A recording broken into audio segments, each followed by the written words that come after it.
Olá, aqui nesse lugar eu venho falar como se falasse de além-túmulo, como se eu estivesse morta, porque é na morte que a história me coloca, apesar de eu não estar morta.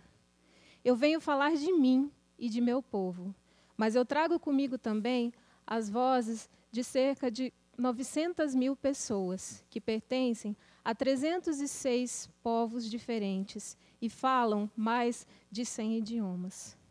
É muito? Não, é quase nada, porque nós já fomos 9 milhões. Porque somos vítimas do maior genocídio da história da humanidade. Porque desde o dia 12 de outubro de 1492, nós estamos sendo mortos. Desde esse dia, que é comemorado como a descoberta das Américas. A propósito, na minha opinião, ao invés de América, eu prefiro Abya Yala. E tem outra coisa, e aí não é opinião. Índio é errado.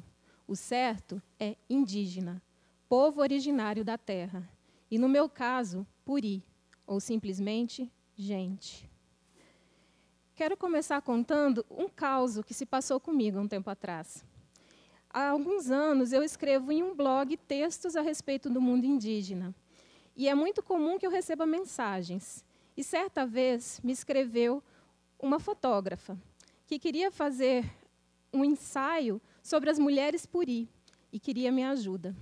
Ela me contou que na cidade onde ela vivia foi feito um trabalho de constelação e que, através desse trabalho, ela descobriu que a cidade em que ela nasceu foi construída numa terra puri, uma aldeia que foi dizimada. E, por causa disso, ela queria fazer uma homenagem aos espíritos ancestrais que haviam ali. Até esse momento, a proposta me parecia interessante e eu quis saber mais a respeito. Foi aí que os problemas começaram. Ela me disse que colocou um anúncio na internet à procura de modelos, mas que estava tendo dificuldade.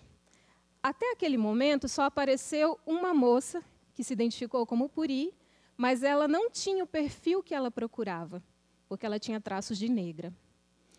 Ela queria a minha ajuda para encontrar mulheres dentro desse perfil. E esse perfil que ela buscava era de mulheres que tivessem cara de índia. Especialmente um cabelo preto, longo e liso, para poder cortar uma franjinha. E ela queria também que eu explicasse para ela como são os trajes típicos do meu povo, para que ela pudesse caracterizar essas mulheres. Não precisavam ser mulheres puri, poderiam ser de qualquer povo aleatório, desde que tivessem cara de índia. E ela disse que as fotos ela gostaria de fazer numa locação de natureza, para poder tirar fotos que pudessem fazer uma representação bem fiel. E ela quis saber a minha opinião sobre a ideia dela.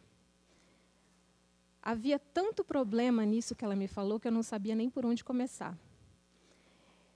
Isso que ela chamava de representação fiel é falso.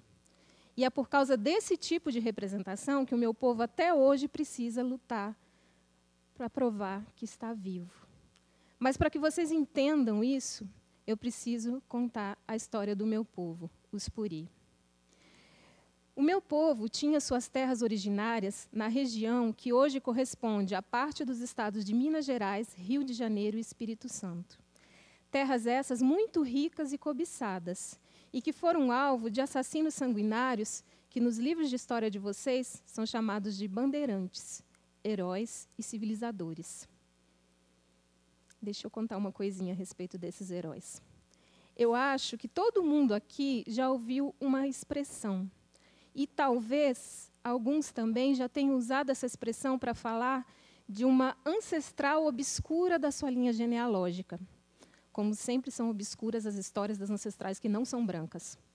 Essa expressão diz o seguinte: a minha avó foi pega no laço.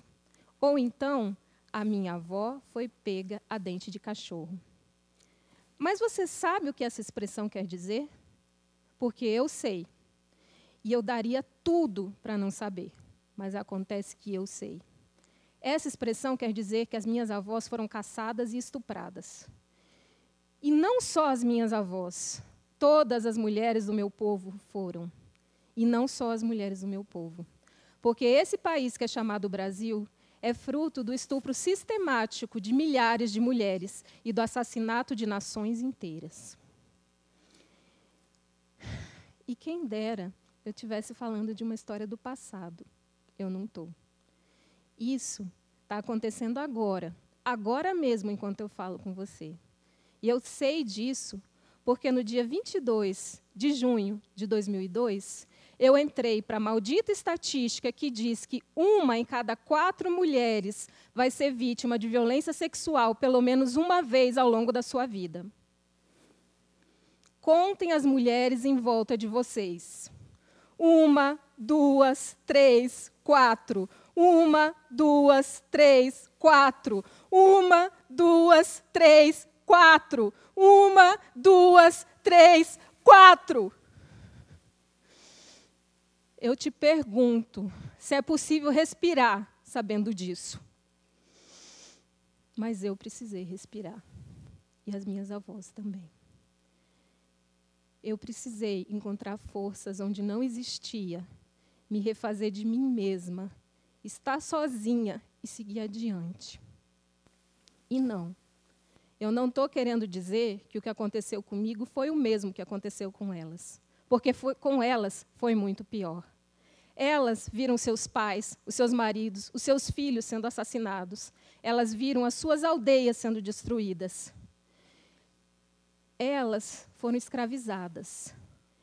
Elas foram obrigadas a guardar um mundo inteiro dentro de si e esperar, esperar, esperar, até que tivessem passado gerações, na esperança de que, quem sabe, esse mundo pudesse renascer.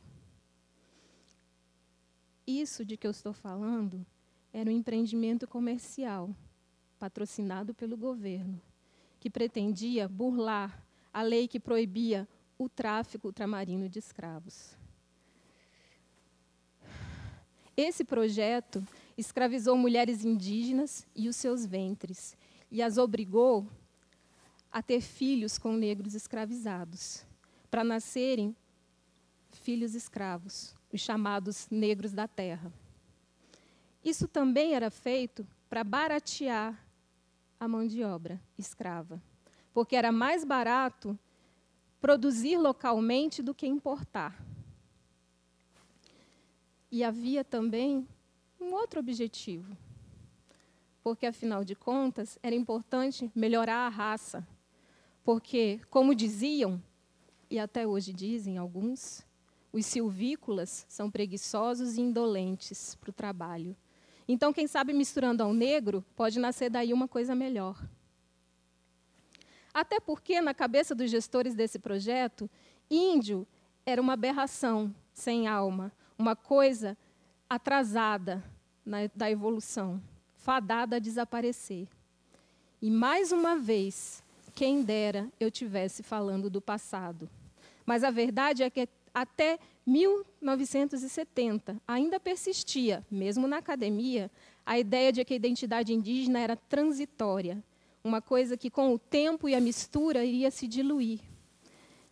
Claro, a luz da civilização iria nos iluminar, como se nós não tivéssemos a nossa própria noção de civilização.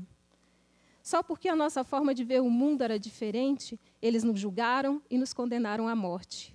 Eles nos impediram de professar as nossas crenças, de falar a nossa língua, nos tiraram das nossas terras. E, no caso específico do meu povo, nos varreram da própria história. Porque, na década de 1830, os registros históricos disseram que os puri estavam extintos. E nós, até hoje, lutamos para reverter a noção desse registro. E vocês não sabem como é cansativo tentar provar todos os dias que se está vivo. É claro que nós não somos mais como nós éramos antes, mas nós somos Alquel Potê, poeira das estrelas, filhos dos diamantes. E essa é a nossa forma de dizer resistência. Isso é tudo que nós queremos, seguir vivos, apesar de tudo. Eu sempre tive um enorme desconforto na minha vida. eu não cresci em uma aldeia. E a história que eu aprendi foi toda esburacada. E até hoje, essa história é cheia de fragmentos e silêncios. Eu não sabia quem eu era. E era sempre muito difícil me olhar no espelho e não saber quem era aquela que estava ali. E para tentar me resolver, eu fui estudar. Primeiro eu fiz direito, depois antropologia, o mestrado e agora o doutorado. E eu me encontrei. Foi no meio do movimento indígena que finalmente eu pude dizer quem eu sou. E eu sou indígena. E foi por isso que naquele dia eu disse para aquela fotógrafa que aquela ideia que ela tinha de homenagem era tão errada e até mesmo ofensiva. Porque é exatamente esse tipo de representação que me invisibiliza e me apaga todos os dias.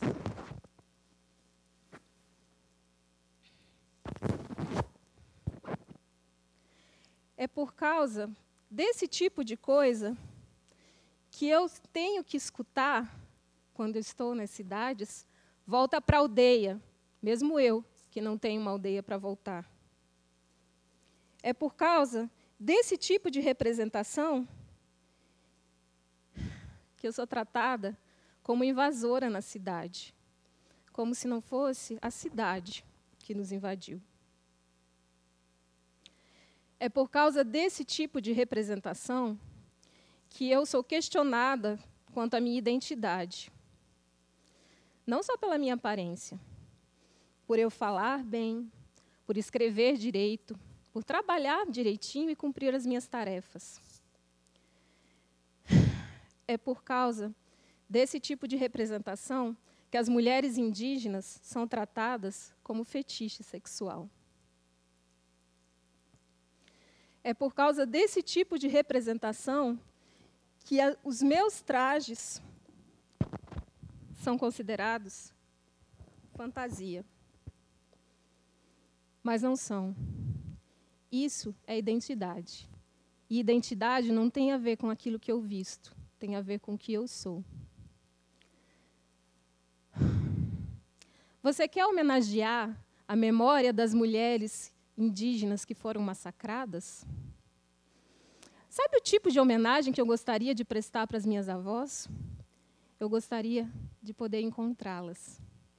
Principalmente aquela que tinha 11 anos.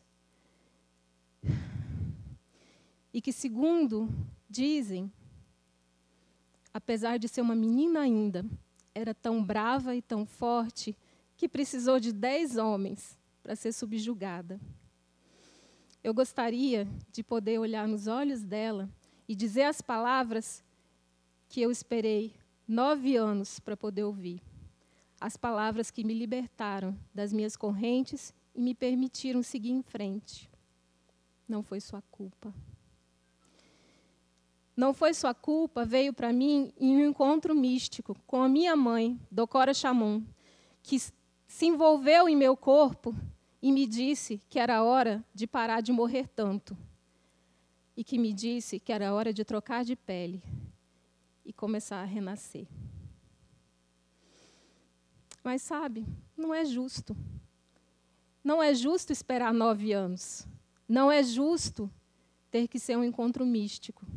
E é por isso que eu gostaria de dizer hoje, para cada mulher e criança que foi vítima de violência de qualquer tipo, não foi sua culpa, não foi sua roupa, não foi o que você disse, não foi o que você fez. Você é a vítima, não foi sua culpa, nunca foi sua culpa.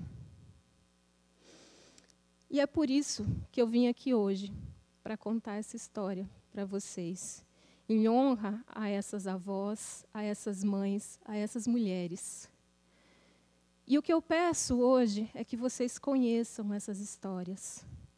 Procurem saber com seus familiares, na internet, nas bibliotecas, ou então perguntem para nós indígenas. Nós estamos nas aldeias, mas estamos nas cidades também. Nós somos artistas, blogueiros, escritores, professores, universitários. Nós aprendemos até mesmo a falar a sua língua para que vocês pudessem nos ouvir. E o que eu preciso hoje é que vocês nos ouçam. Nós estamos aí do seu lado.